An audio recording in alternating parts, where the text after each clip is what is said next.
Hello and welcome to your calf and foot mobility workout.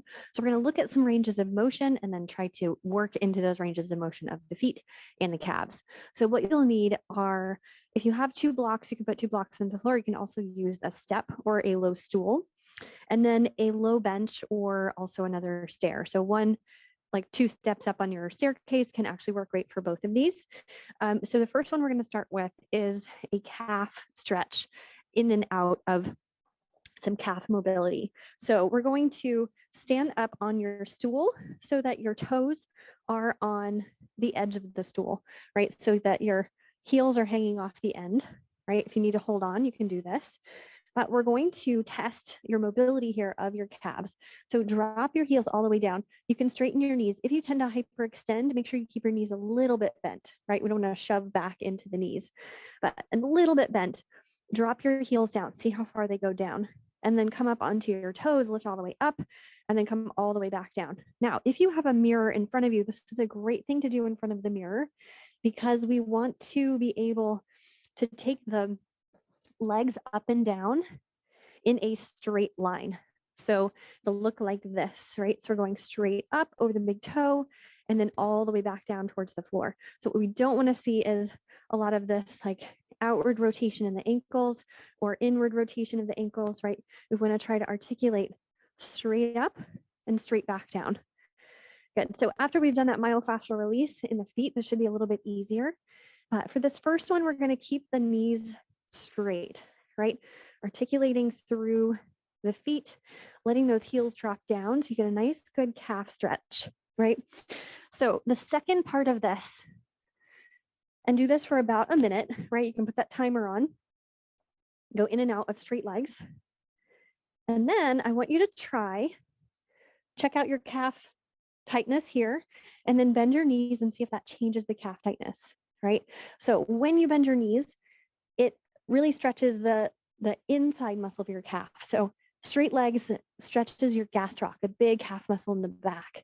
When you bend your knees, it gets to the soleus that lays in between the gastroc and your tibia and your fibia, your leg bones, right? So you might have more sensation with your legs straight, you might have more sensation with your legs bent. It's just because one muscle is tighter than the other, right? So we can do the same thing with the soleus. So we're going to bend the knees, come all the way up, and then go down with bent knees in and up here. Good. All right. Take another minute here, going in and out. So this is a contract and release mobility exercise. So we're going to do this once, and then we're going to work on ankle mobility a little bit. All right. Once you feel nice and loose here, and if you're focusing on the release of the calves, you can linger a little bit more on this downward portion with your heels down, right? Just do a little pop up to get that contract and then a nice release. Good. All right, so that's stage 1. Now let's check your ankle mobility. So you're going to come to a wall, or I have a stool right here. You're going to take your foot about 6 inches away from the end of the wall. So it's about a fist and a half, right? Toes are here.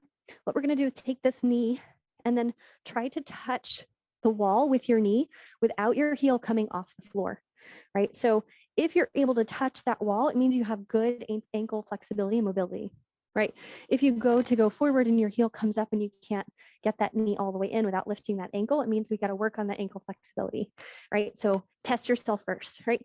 Try the right leg, see how that feels, see if you can get all the way to that wall, come back, and then switch sides. One side might be really different than the other, right? 6 inches away, so about a knuckle and a half.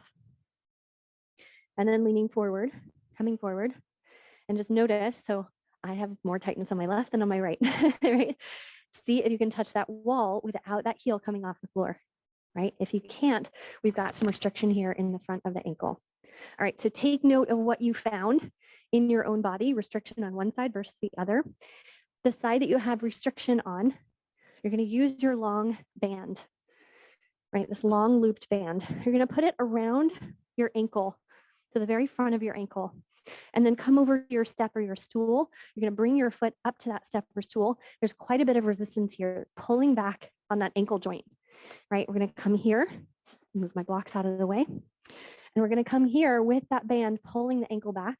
We're going to go in and out of this position, helping to get that ankle joint into the right place. So we're giving some assistance to help that lower leg bone sit back into the ankle socket a little bit more, or not socket, joint, right? So just going in and out here. If you want to do this on the floor, you can lower down to the floor here. I like doing it up on an elevated surface because it gives me more range of motion to play around with this, especially if you have hip flexor tightness in the other leg back here, right? But we want enough tension that you feel like if you took your foot up, your leg would go flying back, right? You want to feel that tension. So go in and out here, resisting that pull in the ankles, relax the foot so you're not pushing against the foot. In and out here. Good. Stay here for about a minute and then we'll switch sides, right? Ooh, pretty tight. Switch legs. So the other ankle comes in. It's as if you were wearing like little athletic socks that have, just come out ankle socks, anklets. That's where the band goes, right? So create a lot of tension here. Come down. And we'll go in that same range of motion. So you're letting that band pull that ankle back as you come forward. So your knee is coming beyond your toes. You're staying nice and aligned. So the knee is not rotating in, it's not rotating out. You're trying to glide right over the middle toes. And if you have any knee pain here, I definitely suggest coming out of it this way, coming into it this way a bit more. Limit the range of motion just a bit, right? Go in and out and explore. Good. So about 1 minute to 2 minutes here. Notice if you can feel more spaciousness being created in your ankles. Good. And when you have really feel like you're getting some space in there, also make sure that this heel is not coming up when you're coming back, right? We're trying to keep that heel on the ground and encourage this femur to come forward and the fibula and the tibia to move forward in front of the ankle. Good. Okay. Once you're done with that, you can take the band off, come back to your wall and retest. So 6 inches away, bend that knee, see if you have more range of motion now, right? Without lifting that heel off the floor. If it felt like it changed a little bit, but not quite a lot, but you found some change, it means you can do that mobility work a bit longer, right? And a bit more. Over time, you'll start to notice some differences. Switch sides, left leg, 6 inches away from the wall, and then try to bring that knee towards the wall. Just notice any shifts, notice any changes. This is also super helpful if you find in your squats that you get stuck in a position like this where your back is really low. It's oftentimes ankle mobility that we can't get the knees over. So this position is going to help you in your squat position. Awesome. Okay, good.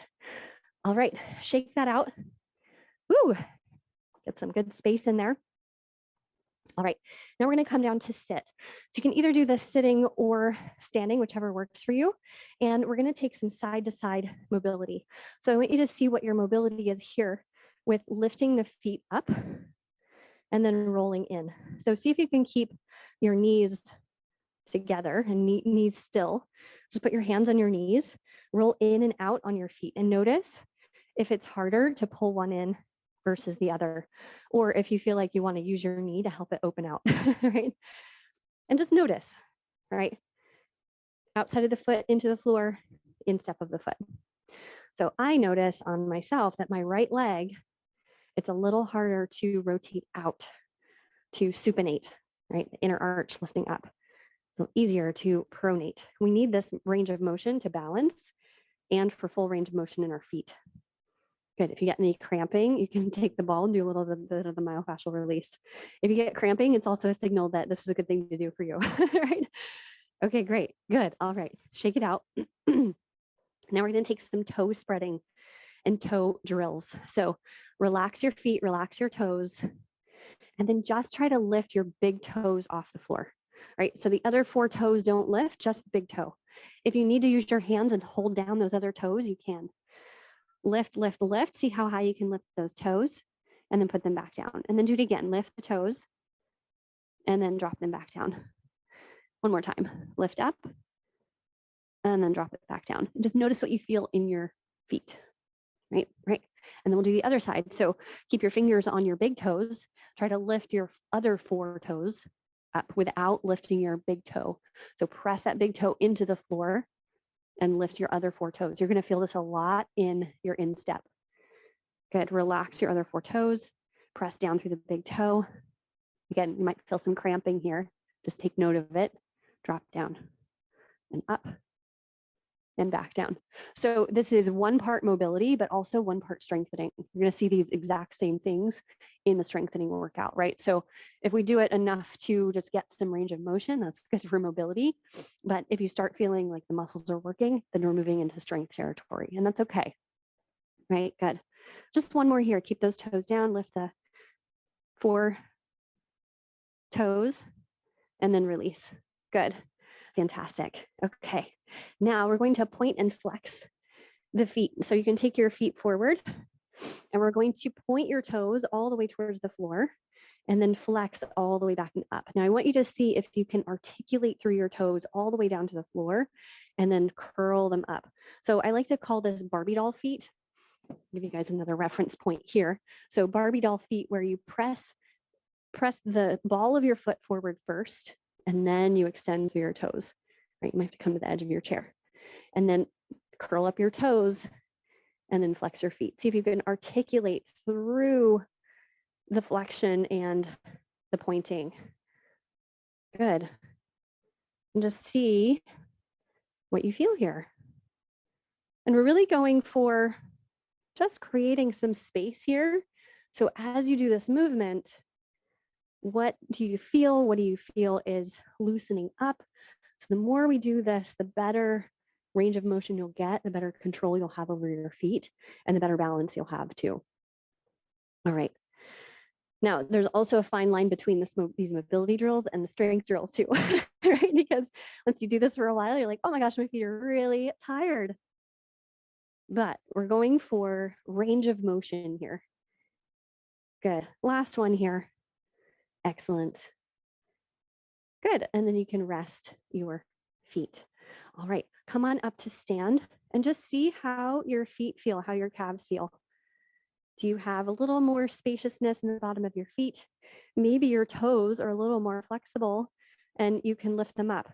Ideally, we want to have independent control of our toes, the big toes and the last 4 toes, so we can really use those muscles independently because we need them to walk and to run, right?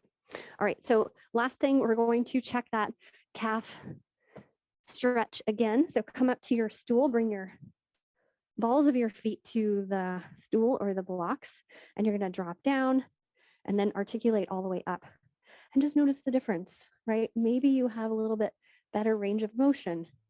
Maybe you have a little more control because we've woken up those side to side supporting muscles. And I find often the feet are small compared to the rest of our body, but they are so intricate and there's so much going on in our feet that can play out further up into our body. So spend a really good amount of time really being curious about how your feet are doing. Good. All right. Very nice. All right, come on down. Feel the release. Excellent. All right, last one. We're going to move everything out of the way. We're going to come down to all fours, tuck the toes, and then just sit back on your heels like this. So first starting position is to take the hands forward with the toes tucked. Now I want you to think about tucking your toes, tucking the big toes and the little toes too, right? So we're not leaning in, we're not scooping the heels out this way, we're not taking them out this way. We're right in the middle, trying to spread through all 10 toes. Good. And then we're going to rock back. We're going to come all the way up to sit, whew, and then all the way back forward. So just come in and out of this position. If this feels good for now, stay here. If this feels like torture, maybe come halfway, right? If this feels doable, stay here, right? So we want to take our mobility just to our edge, but not past our edge, not to the point where we start to spasm in our feet, right? So we're just creating more mobility in the feet and the ability to flex our feet. Good. All right, last one here. Good. And then If you can stay here, you can set a timer for a minute. See if you can stay here for a minute. Relax in the back of your feet, the bottom of your feet. And you have to breathe. Don't forget to breathe when you're in this position because, oh my goodness, we hold so much tension in our feet. But it's a great place to train that idea of like what happens when you get into an intense situation. Do you hold your breath? Can you breathe through it? It's going to end, right? And it's going to end now. So come on forward, untuck your toes, sit back on your toes, and then take a seat back here so you can curl your toes under. Very good. Awesome. Great. And then we'll do the opposite. So you're going to bring your feet together just like this, heels together, feet together. We're going to sit back on your heels this way. So what tends to happen when we sit back this way, we tend to open the heels out like this and splay them out so our toes are together and the heels are apart. I want you to think of bringing those inner arches and inner ankles together and then sitting back. So you may not be able to sit back all the way, and that's okay, right? But keep those feet together, come all the way back, and we'll go in and out of this one. So we're going into plantar flexion here with the toes untucked. The one we did before was dorsiflexion. And you can think of a glute rock back here, right? So the tailbone is pressing back, but we're really focused on the ankle. Good, just 2 more here. Excellent, 1 more. Fantastic, good. All right, come through downward dog. Come all the way up to stand. Feel your legs, feel how attached you are to the ground. Soak it in. Great work.